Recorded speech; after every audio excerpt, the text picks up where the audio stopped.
Sve je više sela koja postaju turističke destinacije. Mnogima je zato teško da odaberu gde da provedu odmor. Zato smo mi tu da vam pomognemo. Emisija Lepše od Pariza otkriće vam koja seoska domaćinstva da posetite ako želite da iskusite pravi život našeg seljaka, opustite se u prirodi i uživate u dobroj hrani. Prikazat ćemo vam gde možete otići ako vas zanima aktivan odmor, a gde ako želite više da saznate o bogatoj istoriji i kulturi naših krajeva. Dobrodošli u Lepše od Pariza, emisiju posvećenu seoskom turizmu.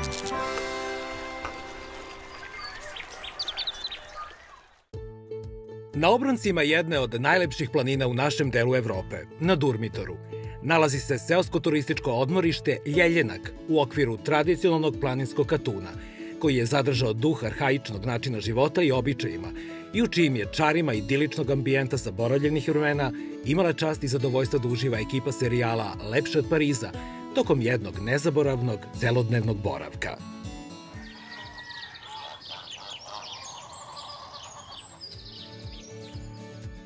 Turističko domaćinstvo Katun Ljeljenak nalazi se podno istoimenog brda, a iznad poznatog durmitorskog naselja Trsa, koje pripada opštini Plužine u Staroj Hercegovini na severu današnje Crne Gore. Najlakši način da se uputite ka Katunu iz Beograda, koji je udaljen oko 400 km ili približno 6 sati vožnje, je da koristite autoput Miloš Veliki i dalje pravac koji vodi preko Užica i Tare do graničnog prelaza Kotroman. Dalje nastavite obalom Drine do Foče, pa ka Crnoj Gori do jezera Piva. Neposredno pre čuvene brane na jezeru skrenite desno na put koji vodi ka Žabljaku i durmitorskom selu Trsa. Par kilometara od sela, u idiličnoj durmitorskoj pastorali, dočekaće vas srdačni Jokanovići u svom porodičnom Katunu, koga su brojni posetioci nazvali hotel sa 1.000.000 zvezdica.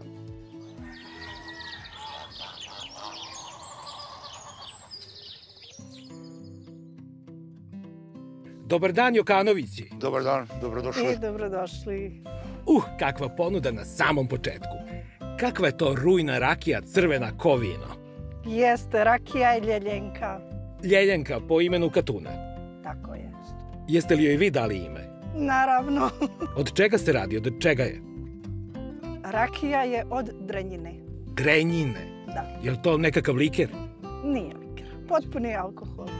Domaćine, jesi li je ti pekao? Da, domaća šljiva sa dodatkom drenjine i dali smo joj naziv Ljeljenka po našem Katunu, Ljeljenak po brdu Ljeljenku koji je iznad nas. Dakle, Ljeljenak je brdo iznad nas, pa da probamo ljeljenku, ali prvo moram da se zasladim ovim poznatim durmitorskim medom. Jeste. Jel ga vi proizvodite? Proizvodi ga naš prijatelj iz sela preko puta nas. Pa da probam.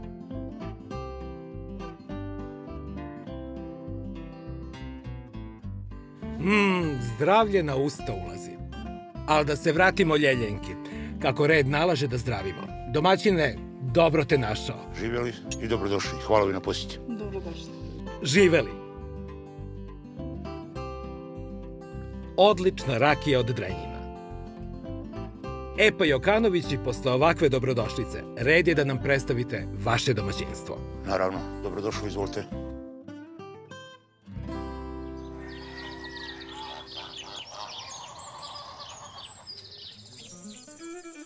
Domaćine, ovo je tradicionalni durmitorski Katun.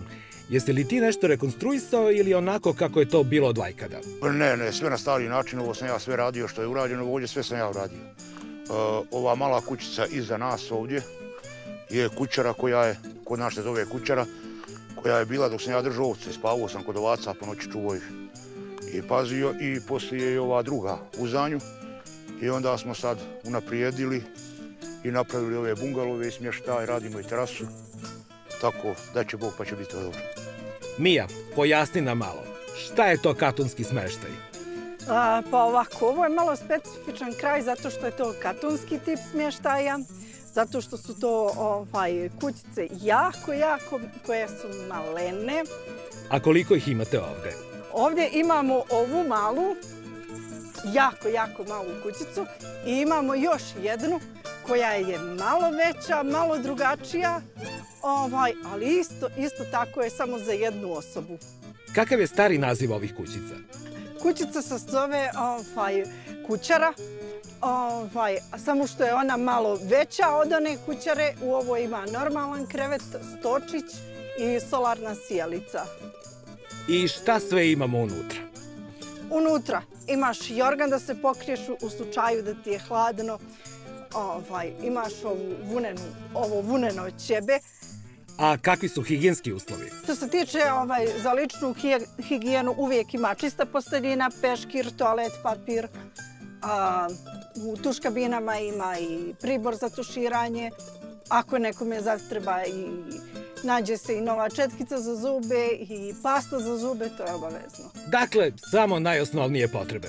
A što mogu gosti da očekuju još od komfora? Ne mogu da očekivaju, znači da imaju struju u svojim sobama, nema televizije, tako da mobilni telefoni su u dometu, to je jedino što imamo od luksuza i imamo internet. Mada kad kažemo da imamo internet, oni kažu wow, ovdje ima internet, da, ali rijetko ko od gostiju ga i traži u suštini. Internet je danas očigledno najvitalnija ljudska potreba, jer ste vi morali, čak i u ovim ekstremno prirodnim uslovima, da ga obezbedite. Ali vidim da ovdje ima i nešto standardniji vid prenoćišta. Da, imamo i tu sobu dvokrevetnu sa smještajem, koja je sasvim kao u nekim normalnim kućama ovdje kod nas. Dvokrevetna, opet imaš stočić, imaš fotelju, ormar za odlaganje stvari, imamo i njega tu, tako da posteljina je isto tu što se toga tiče. Sijalica solarna. Ovo su već, moglo bi se reći, klasični uslovi seoskog ugostiteljstva, kombinovano sa katunskim kućarima, za svakog po nešto. Očigledno ste mislili i na porodične posete Durmitoru. Imate li neke popuste za najmlađe? Ovako, što se tiče porodičnih posjeta i popusta za djecu, naravno da dajemo. Djeca do 10 godina ne plaćaju ništa, od 10 do 12 godina 50% popusta. Također, pošto imamo mi taj period kada dođe više njih, pa onda i na svu tu cijenu opet im dadnemo tako neki popust, jer opet su kod nas i na spavanje, i na doručak, i na večeru. U međuvremenu neko će opet i ručak, tako da sve se postoji stvar dogovora i sve se možemo dogovoriti. Svaka čast! To je ono što najviše cenimo, jer nema ništa lepše ni zdravije nego da se porodično dođe u posetu zdravom durmitorskom vazduhu. Koja je cena jednog ovakvog, da kažemo, prirodnog apartmana? Cijena noćenja je u malim kućarama 15 eura sa doručkom, a ovdje ova dvokrevetna soba, ona je 30 eura sa doručkom. Fantastično! Jedinstvena ponuda katunskog smeštaja. To je poseban ekskluzivitet u turizmu danas, jer ovih katuna nema baš na svakoj planini i to je baš posebno egzotično iskustvo.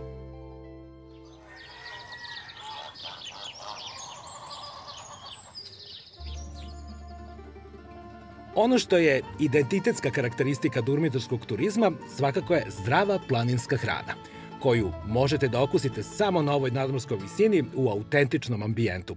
Pa smo zbog toga posebno bili zainteresovani da nam Mija predstavi šta sve proizvodi ovde na Katunu. Došli smo do prostorije u kojoj se iz netaknute prirode, drevnom pastirskom alhemijom, mleko planinskih krava pretvara u nadaleko čuvene specijalitete. Mija, šta sve proizvodiš od mleka? Mi ovdje najviše pravimo durmitorski skorup. Kod nas se kaže skorup, a vi bi rekli kajmak. U suštini najviše pravimo mladi kajmak, ona nam je najtraženiji i najviše ide, mada pravimo i stari kajmak, odnosno skorup i čak skorup iz mješine. Pokaži nam malo kako se ovde pravi skorup. Pa ništa, to je sasvim jednostavno. Skinemo kajmak i ja njega ostavim ovako u jednom ćedilu da se odsjedi, da izađe što prije ova tečnost iz njega. Posolim ga naravno i ostavim možda 1, 2, 3 sata da mi se iscijedi ovaj višak tečnosti. Zatim, kad prođe taj višak tečnosti, onda ga stavljam u kacu da ide na daljnje cijeđenje. I on u kaci stoji otprilike oko mjesec dana da bi se ono bio super ocijeđen i zreo skorup. Šta kažu tvoji gosti kad probaju ovaj redak specijalitet koji se teško može naći na gradskim pijacama? Pa, svi su jako zadovoljni sa našim proizvodima. Ne samo sa kajmakom, već sa svim ostalim proizvodima. Jer pored kajmaka ja pravim i mladi sir i sir prljo. Čak pravimo i maslac. Tako da potražnja je velika za svim proizvodima. Koja je cena ovog mlečnog delikatesa? Pa, prvo mi smo proizvođači na malo. Kajmak kilogram košta mladog kajmaka 18 eura, zrelog 20, skorup iz mješine košta 25 eura. Čak pravimo i pavlaku, nismo isto rekli, ona je 15 eura tegla.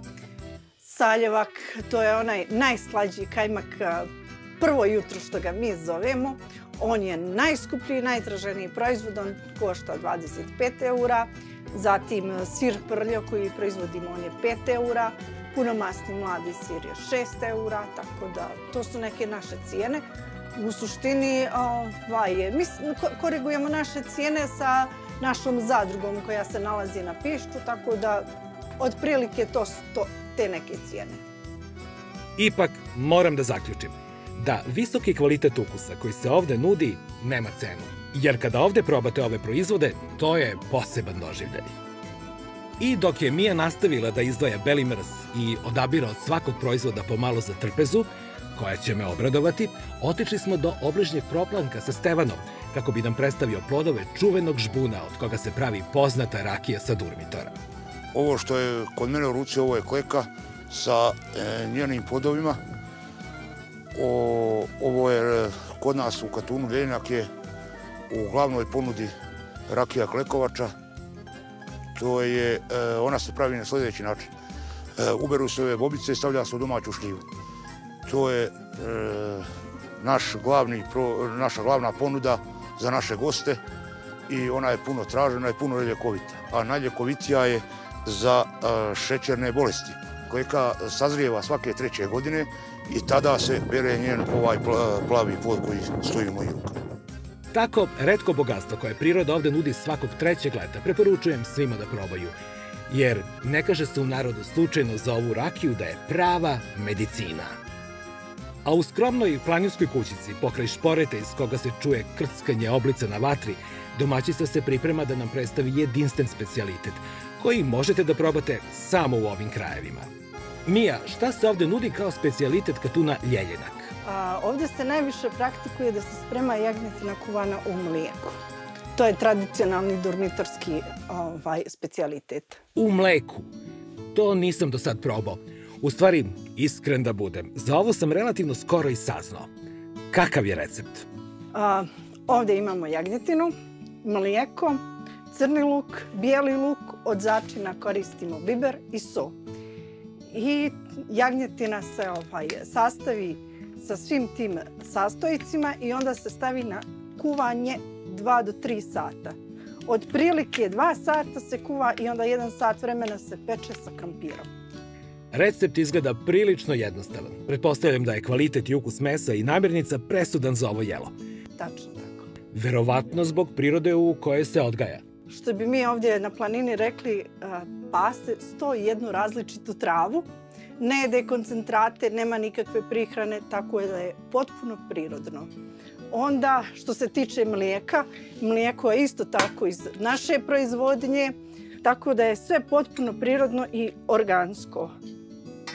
Ovdje smo poredali jedan dio mesa, dodajemo sitno sjeckani bijeli luk, crni luk podijelimo na 4 dijela, dodajemo par zrna bibera, kašiku soli, drugi dio mesa. Sad smo to sve završili i presipamo sa kravljivim mlijekom. Ono tako treba da se potpunosti potopi. To je to. Poklapa se i stavlja se na kuvanje na laganoj vatri, pošto je mlijeko da ne bi iskipilo naravno. I za 1-2 sata će da bude gotovo.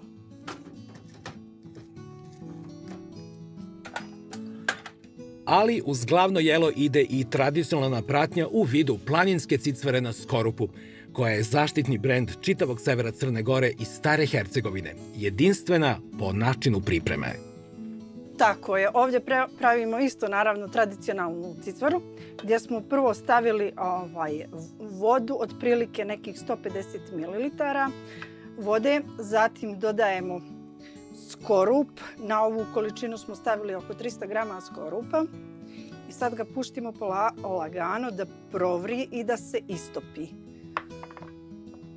Ovo je skoro se istopilo i provralo. Zatim dodajemo kukuruzno brašno, otprilike 3 supene kašike ili 60 grama ako vam je lakše. Brašno je kukuruzno, domaće, koje je pravljeno na vodenici. Evo je, jeli vidite kako se lijepo okrenula? Kod nas bi sad rekli za domaćicu, kad možete da se oglednete na sopstvenoj cicvari da je odlična. Pa da se ja malo oglednem u cicvari. Ne mogu da dočekam da podelim utiske sa gledocima posle svakog zalogaja. Idemo na ručak. Čuvena jagnjetina u mleku stiže postavljena na prebogatu trpezu i počinje pastirska gozba. Ali tu ima raznih iznenađenja koje će nam domaćica tek sada otkriti. Poznato glavno jelo je kuvana jagnjetina na mlijeku. Vidjeli ste sam tok pripreme.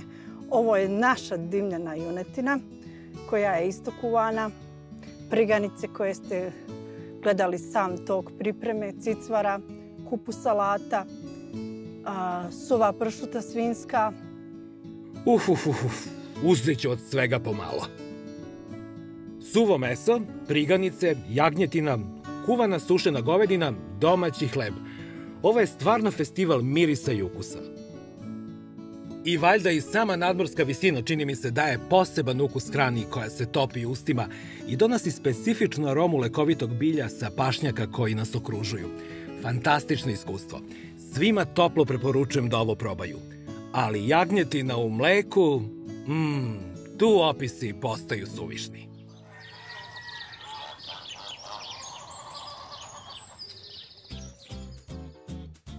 Šta još može da pruži ovaj raj na vrhu našeg sveta? Koji duhoviti gorštaci u sali zovu durmitore svih planina direktore, a da nije bogatstvo ukusa, vazduha, klime, gore i neba? Mija, gde upućeš svoje goste da uživaju u planinskoj pastorali? Jer meni se čini, kuda god se čovek ovde okrene, sve je božanska lepota i zdravlje. Posle obilnog ručka našim gostima preporučujem da obiđu našu čuvenu stazu zdravlja, koja je namijenjena i obilježena našim gostima, kao i svim gostima Parka prirode Piva. Ona jednim dijelom se prostiže kroz borovu šumu koja je jako ljekovita za plućne bolesti. Ima li nešto što je poznata durmitorska ruta? Pored staze zdravlja radimo i durmitorski prsten koji je jako čuven i najpoznatiji kod nas ovdje na ovome kraju. I durmitorski prsten je dugačak 85 km i to je jedna od najljepših ruta i pejzaža na ovome kraju. Svim ambicioznim ljubiteljima planinarenja veoma je poznat durmitorski prsten i to je nezaobilazan deo turističke ponude ovog kraja. Međutim, naša ekipa ovoga puta želi da podeli sa vama neverovatne utiske o krajoliku, kojim smo doputovali do Katuna Ljeljenak. Kada se penjete putem od Pivskog jezera ka Katunu Ljeljenak i našim dragim Jokanovićima, imate mogućnost da uz put svako malo predahnete na vidikovcima. Oni su postavljeni u cikličnim amfiteatrima, kao prirodna loža za posmatranje božanske arhitektonike, gorosnastih visova, planinskih masiva, stare dinarske celine, kojom gordo gospodari zanosni Durmitor. Očaraće vas neposredni susret sa lepotom gromada, koja oduzima dah i napaja dušu. To je izuzetno i neponovljivo iskustvo, mimo vremena i prostora, koje svaki čovek jednom treba da doživi. A kako je ovde priroda neumorna u svojim pojavnim oblicima, pod samim Durmitorom, sa ove strane Pive, može se na rafting tarom. Pa i ova turistička atrakcija pripada ponudi gostima Katuna Ljeljenak.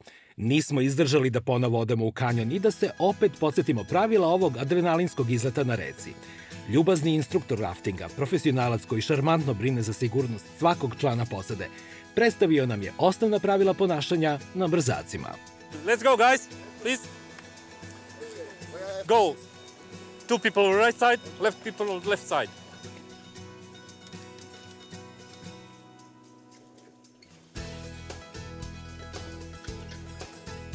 Okay. Take the pedals. Up. When I said, let's go pedal, pedal together. Always pedal forward, like this. Always forward, never backwards. When I said left side, pedal backwards, right side, pedal backwards, you do it, okay. Always pedal always together, synchronized pedal. Okay, I'm driver, I'm turn boat right side, left side. You my engine. Okay. When I say stop, stop, relax. My name is Miljan, you're welcome to Montenegro Rafting, the best rafting in the world. Please take the pedals like me. Miljane, koja su osnovna pravila tokom plovidbe? Osnovna pravila raftinga je da se sjedi na svojim pozicijama u čamcu, da se noge drže pod konop i da se slušaju komande instruktora koji je taj dan sa njima. Znači, on će im objasniti taj briefing, kako ga mi zovemo malo u startu o ponašanju na rijeci, kako treba da se ponaše u brzacima, na mirnoj vodi, kako se ponaša kad ispadne čovjek u rijeci, kako kad se prevrne čitav čamac, sve to on njima objasni i oni ako poštuju njegova pravila i ako upustva, sve je u redu. Ako ne poštuju, malo je problematično. Ipak ovo su ekstremne vode, divlje vode, tu je odgovornost ljudi na velikom nivou. Koliko traje spust tarom u osnovnoj ponudi? Ova naša tura danas što ćemo da odradimo je duga 15 km. Na tih 15 km imamo 22 brzaka veća, takozvani buka. Ta 22 buka, oni su najatraktivniji što se tiče raftinga. A koliko košta jedna tura? To je nekih oko 30 eura, 30-40, sve zavisi po osobi, sa hranom, bez hrane, sve od agencije do agencije. Put your feet on the ropes every time. Never jump in boat, never jump in river. Just sit on your position and relax. You understand me? Let's go, Mili. Ma koliko puta da ponovite turu, nećete se pokajati. Tara je brza, ali plemenita. I što je poseban kuriozitet, još uvek pitka reka. Uživajte sa nama ovoga puta.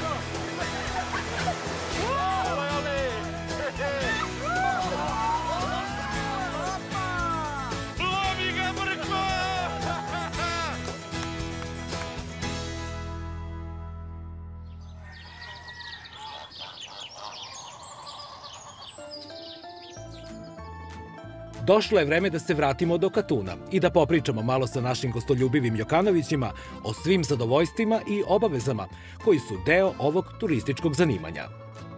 Kako ste se odlučili da ponudite svoje domaćinstvo na zadovoljstvo turistima? Pa, pošto se mi tradicionalno bavimo poljoprivredom i iz priče, i iz okruženja i posmatrajući kako drugi ljudi rade, ja sam riješio od 2019. godine da počnem da spojim turizam i poljoprivredu. Pa sam krenuo polako sa ovim malim kućerama, kako se kaže kod nas. To su kod nas kućere koji se čuvale ovce ranije od vukova po noći. Pa smo onda krenuli sa ovim objektom od trosobnim i ovim bungalovom. Sad radimo terasu i polako. To je 2019. Onda smo imali malo zastoj zbog ove korone. Sad već ove godine je to krenulo kako treba. Kao domaćici Katuna, da li ti je ovo prvo profesionalno zanimanje ili si se pre ugostiteljstva bavila nekim drugim poslom? Ja sam prije ovoga bila isto ugostitelj, tako da mi ovo nije ništa novo. I što kaže moj suprug, samo ću ja da se nadovežem na njega. uz poljoprivredu bavimo se i stočarstvom, imamo 20 muznih krava. Uz to proizvodimo sir i kajmak. Ko su najčešći posetioci katunskog smeštaja? Ima li stranaca i koliko je Durmitor poznata destinacija u svetu? Pa vjerujte mi da tu dolaze ljudi iz raznih krajeva svijeta, ljudi koji je više dosta mora, dosta vreve, dosta gužve. Ljudi dolaze ovdje da odmore dušu svoju, što mi kažemo na ovim planinama našim, i vole mir i tišinu. Jednostavno, i mi imamo ponudu našu na Booking i tu je objašnjeno u našoj ponudi za Booking da mi imamo poljski WC, da je ovo bezvodan kraj i da nemaju ni u jednom bungalovu struju. I vjerujte da to ljudima koji dolaze sa strane uopšte nikakav problem ne pravi. Znači, oni su maksimalno zadovoljni. Mija, kakva su tvoja iskustva sa komentarima turista? Šta je to što ih privlači? Pa mislim da je najviše taj mir i tišina, a prije negdje nedavno sam imala jednog gosta iz Njemačke i stvarno tu anegdotu stalno pričam. Kaže on meni jedno jutro, ja ga pitam kako je spavao, on kaže super, ali blago vama, vi imate noć. A pošto ja jako malo govorim engleski, ali znam osnovne stvari, ja ponovo njega pitam i on meni kaže blago vama, vi imate noć. Ja njega pitam kako, zašto? Kaže, kod nas je u Njemačkoj vještačka noć. I ja moram da zažmurim da bi shvatio da je noć. A vi ovdje imate hotel sa 1.000.000 zvjezdica. Zaista fantastičan opis odmora u ovoj prirodi pod vedrim nebom. Da. Šta vam je bilo najteže na početku organizovanja posla u seoskom turizmu? Pa najteže, najkomplikovanije je bilo dobiti goste. A da bi dobio goste moraš da imaš i neku ponudu iz koje su isključivo domaći proizvodi. Jer svi naši gosti koji dođu ovdje kod nas jedu samo isključivo našu domaću hranu koju mi proizvodimo na gazdinstvu. I svi naši gosti koji dolaze ovdje su prezadovoljni kad probaju samo naše proizvode, skorup, sir, kad probaju jagnjeće, teleće meso, oni su oduševljeni sa tim. To je najteže, i opet kažem, je dobiti gosta, jer ti kad jednom dobiješ gosta, onda ga imaš za svagda i tako da sam ja zadovoljan. S obzirom da smo kasno mi počeli, što se kaže, mi smo pioniri u ovome poslu, ja se nadam da će to biti svake sljedeće godine sve bolje i bolje. Može li se ovaj posao raditi van okvira porodice? Pa u suštini svi ovi poslovi su porodični poslovi, radnika inače prilično teško naći, jer malo ko hoće da ide na selo da radi. Tako da to sve ostaje u krugu porodice. Kakvi su vam planovi za budući razvoj ovog domaćeg ugostiteljstva? Pa planovi su mi da završim ovo što sam počeo u terasu i mora biti još nekih par ležajeva da napravimo i sasvim dovoljno. Imamo sad 10-12 ležajeva, da imamo 20 ležajeva nama je sasvim dovoljno. Sasvim dovoljno. Dalje onda imamo neko obećanje od opštine, pošto je ovdje iznad nas brdo Ljeljenak, 1770 metara visok. Imamo obećanje da nam naprave put do na Ljeljenak da bi tu organizovali paragliding letove. To se probalo prije nekolike godine. Moj stric je pukovnik u penziji, on je inače bio, letio je na MiG-u 29, pa on sa njegovim prijateljima iz Podgorice je dolazio da vidi da li odgovaraju te struje vjetrova za polijetanje. I ovi su ljudi iz Podgorice koji su profesionalci, naravno i on je profesionalac, su zaključili da je to idealna lokacija za polijetanje. Da imaju te struje vjetrova tokom čitavog dana praktično. Kad bi opština izašla u susret nam da napravi taj put nekih kilometar i pol, možda bi trebalo puta, a obećali su nam to da će nam raditi i to bi ubačili u ponudu, taj paragliding. Naravno, to bi moglo da bude stručno lice, a pošto je moj stric u penziji, on bi se posvetio tome. Koju poruku imate za one koji nikada nisu bili na Katunu? Zbog čega treba posjetiti ovo mesto? Pa najviše da dođu da se predaju prirodi. Jer čovjek u kontaktu sa prirodom doživljava nešto sasvim posebno. Može li se reći da su ovdje posao i zadovoljstvo jednako zastupljeni? Naravno. Jer čovjek ne treba da radi ništa ako ne radi sa zadovoljstvom i sa voljom. I ako imaš zadovoljstvo i volju, u svemu ćeš uspjeti. U potpunosti. Pa u to ime želim da nazdravimo i da još dugo nastavite sa ovakvim gostoprimstvom.